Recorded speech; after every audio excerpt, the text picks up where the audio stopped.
West Ten Sleep Lake is almost a mile long, large for the high country of the Bighorn Mountains.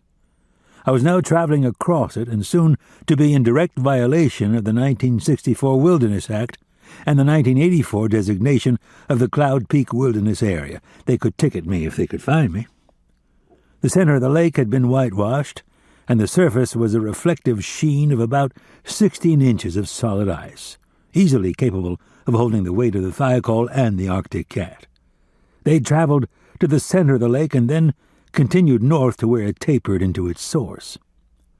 I slowed the machine as I got to the place where the hillsides rose and narrowed and where the snow grew steadily deeper. The wind had refilled the tracks where the big sprite had gone, but now there was an uneven surface underneath that would suddenly send the cat lurching to one side or the other and almost yank the handlebars out of my hands. Lifting the amber-tinted goggles onto my forehead, I slowed and stared at the terrain ahead. Everything had a flat, gray quality. The snow had stopped somewhat. The sun was just up, although behind a thin cloud cover, and I was glad to see its opaque glow, hoping it might lift the mercury up above zero and ground some of the blowing snow. Closing my eyes for just a second, I stood there on the running boards of the cat and soaked in a little of the warmth from the sun.